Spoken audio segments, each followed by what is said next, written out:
tous et merci de nous retrouver pour la revue de presse. Anjoal l'a dit, nous sommes avec Liemé, rédacteur en chef de Radio Yopougon, et c'est avec lui aujourd'hui encore que nous allons y aller pour l'intégrale de la revue de presse. Bonjour Liemé. Bonjour Renaud. Merci encore de répondre à notre invitation, on est très heureux de vous recevoir. Liemé, on démarre tout de suite avec la situation au Burkina Faso. C'est avéré maintenant, le président Roch-Marc Christian Kaboré a été renversé.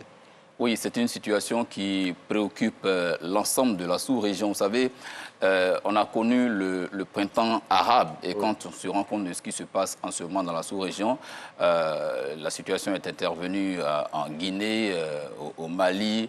On se retrouve aujourd'hui avec un autre coup d'État au Burkina Faso. C'est une situation qui est déplorable.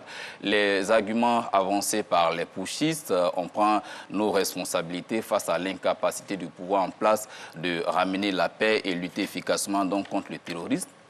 Mais ce qu'il est important de souligner, c'est que ce n'est pas en cassant le thermomètre qu'on va faire baisser la température. Bien évidemment. Voilà, les institutions sont là donc pour faire en sorte que l'ordre soit respecté, mais l'ordre là commence d'abord par respecter même les tests même en vigueur d'abord, avant de penser donc à établir un certain ordre au point de vue sécuritaire. Je crois que c'est un coup d'État qui ne vient pas arranger les choses dans un pays déjà en proie. Le pays est déjà en proie à l'insécurité, au terrorisme grandissant dans ce pays-là. Je pense que c'est ensemble, main dans la main, que les Burkinabés pourront donc travailler à faire reculer donc le terrorisme et installer la sécurité. Ce n'est pas avec des coups d'État en cascade. Et la CEDEAO l'a dit, l'a condamné fermement. Le Conseil de l'attente, l'ONU, en tout cas toutes ces organisations-là condamnent donc ce énième coup d'État qui aujourd'hui amène le président Roch-Marc Christian Kaboré sur cette liste des présidents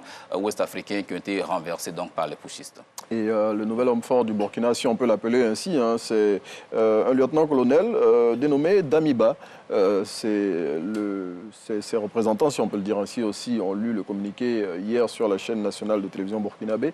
Et voilà, ils ont révélé son identité. Oui, il y a eu plusieurs tractations. On se souvient que les événements ont commencé depuis dimanche. Il y avait de la confusion, on ne savait pas ce qui se passait exactement. Généralement, c'est des concertations qui se font dans les casernes. C'est vrai que l'idée est partie, les actions sont en cours, mais qui va porter donc cette lourde casquette? Les militaires s'engagent généralement sur le terrain politique, mais ils sont conscients que ce n'est pas tous les jours qu'on a les aptitudes quand même pour diriger le pays. Je crois que les soldats doivent rester en caserne et laisser les politiques donc chacun faire son travail. Et ces différentes actions-là, finalement, ont révélé l'identité du nouvel homme fort du Burkina Faso, tu l'as dit. Les messages continuent de venir. Paul-Henri Sandaogo Damiba, hein, pour parler de ce nouvel homme fort. Le lieutenant-colonel Paul-Henri, qui devient donc le nouvel homme fort du Burkina Faso. Voilà, on regrette vraiment que les choses se passent comme ça dans ce pays frère, ce pays voisin. Nous sommes préoccupés par la situation au Burkina Faso. Vous savez que la lutte contre l'extrémisme violent en Côte d'Ivoire, la lutte contre le terrorisme, mais la Côte d'Ivoire mène cette lutte-là, mais en comptant sur le travail qui se fait au Burkina Faso et au Mali. Si ces pays-là ne sont pas en sécurité, la Côte d'Ivoire n'est pas en sécurité. C'est pour cela qu'en plus des liens séculaires qui existent entre la Côte d'Ivoire et le Burkina Faso, nous sommes préoccupés par la situation dans ce pays-là. En tout cas, on espère que les choses vont se normaliser, on va dire au niveau sécuritaire, pour que les relations que la Côte d'Ivoire entretient avec le Burkina Faso, relations séculaires, hein, qu'elles continuent à être au beau fixe, et surtout que la sécurité règne aux frontières de nos deux pays. On va s'intéresser à un autre sujet, celui-là très politique, hein, et qui concerne deux figures de la politique ivoirienne, Simone et Laurent Gbagbo, qui, selon l'expression, se livrent une guerre sans merci. Oui, il fallait s'y attendre. Si nos confrères signifient cela, c'est parce qu'ils ont compris que Simone n'attend pas rester en retrait de la scène politique. Elle a dit, elle a toujours, depuis son adolescence, elle a toujours fait la politique. Voilà, c'est pas maintenant elle a la politique dans son ADN. C'est pas maintenant qu'elle va se mettre à la touche.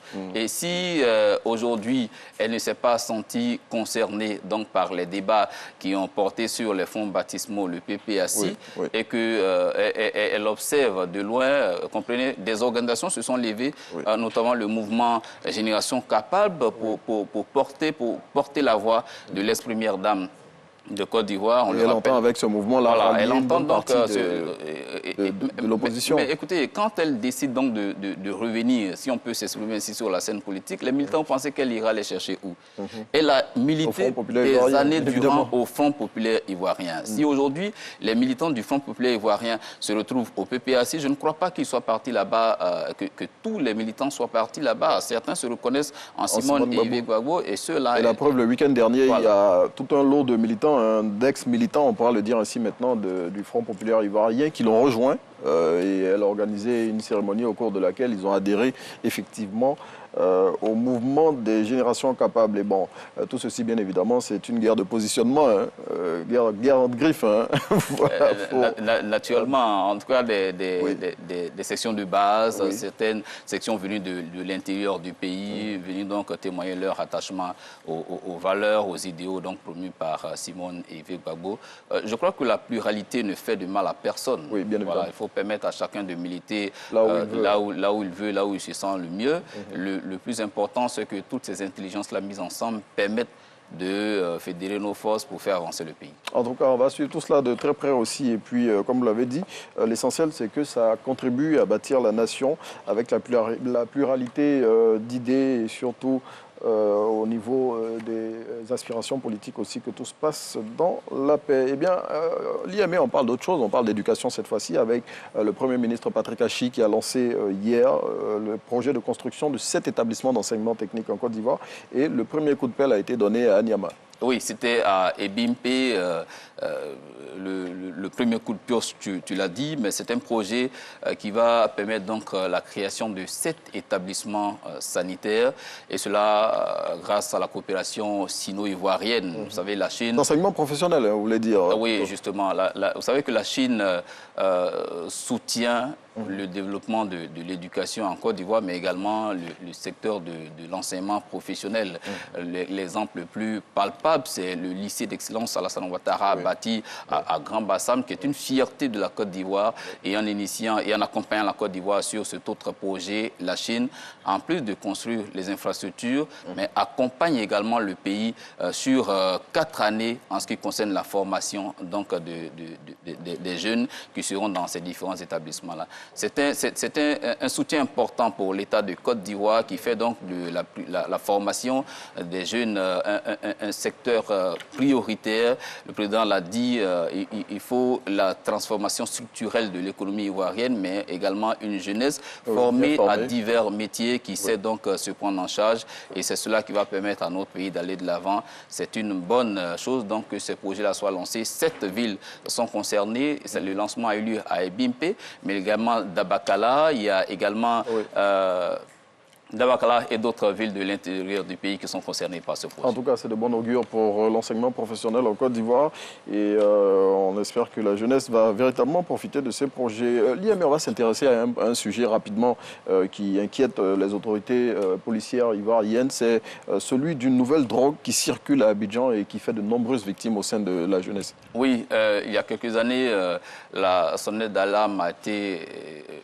donc, au niveau de la France, qui avait déjà enregistré des victimes de cette... Vous savez, ces substances-là sont généralement utilisées du point de vue pharmaceutique. Oui. Voilà. Mais quand ça sort du domaine de la médecine, où les doses sont généralement mieux contrôlées, que ça se retrouve dans le public, c'est des substances très dangereuses. Oui. Et aujourd'hui, on craint le fait qu'une loi ait été prise en France donc pour interdire cette substance-là, on craint que la Côte d'Ivoire devienne en tout cas un terreau fertile donc à la propagation de cette drogue-là. En tout cas, on compte sur les autorités policières pour éviter que cette drogue n'envahisse le marché ivoirien. Et puis pour terminer, l'IME, la CAN 2021 plutôt, qui se déroule en ce moment et qui fait des heureux et des victimes aussi. Hein. Oui, la CAN 2023, ce sera en Côte d'Ivoire. Pour l'heure, nous sommes, la CAN 2021, nous sommes chez Samuel Oto au Cameroun. La CAN donc, se poursuit avec notamment la qualification du pays organisateur hier pour les quarts de finale. Également le Burkina qui a composté son ticket qualifié pour les quarts de finale. Notre pays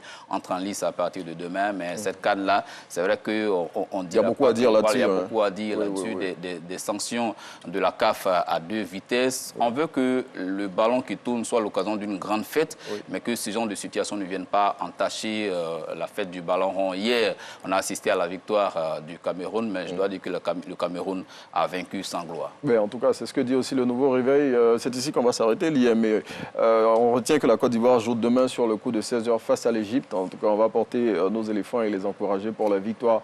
Merci de nous avoir suivis. Retrouvez Angeval dans quelques petites secondes, juste après cette transition.